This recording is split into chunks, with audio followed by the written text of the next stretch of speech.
Na mpendwa mtazamaji na msikilizaji, subscribe na kucomment na kushare linki. Hii ni Africa Magic. Zambia ndiyo nchi ya kwanza inayoongoza duniani kwa sasa watu kufa mapema. Zambia hawafiki miaka 70, 60. Unaambiwa Zambia vifo vyake vingi ni miaka 40 kwa miaka 50, 35. Hii ndiyo nchi ya kwanza yenye rekodi mbovu zaidi. Kitu kikubwa kimekwenda kuonekana Zambia ni watumiaji wa vyakula vilivyosindikwa sana. Ni nadra sana nchi za Afrika kutumia vyakula kama hivi. Na hili ni jambo ambalo limekuja kuonekana ndani ya nchi ya Zambia.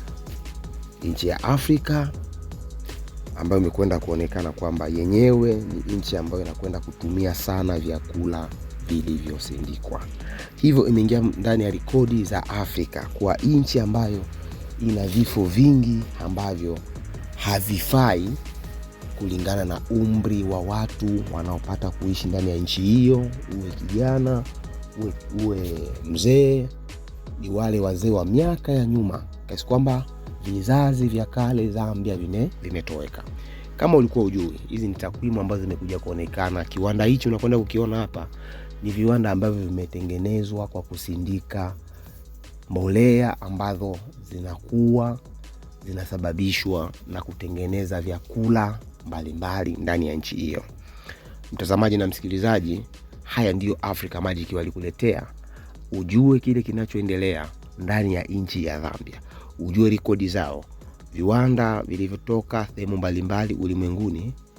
Mbolea ambazo zinakwenda kutengenezwa ndani ya nchi hii zimekuwa ni mbolea ambazo zinakwenda kuharibu maisha ya wananchi wa Zambia. Hivyo Zambia imeshikilia rekodi ya kuwa nchi ya kwanza Afrika kutumia vyakula vilivyotengenezwa viwandani kupitia mbolea.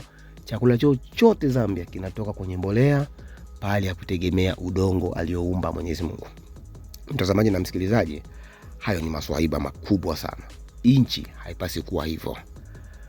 Nchi haipasi kuwa hivyo, na hiyo ni rekodi mbovu zaidi Afrika na ulimwengu kwa ujumla, kwamba imekuwa ni nchi yenye vifo vya mapema kuliko nchi yoyote ile Afrika na ulimwengu.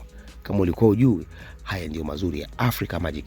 Zambia, nchi yenye mambo kama hayo, inaendelea kuonesha ubovu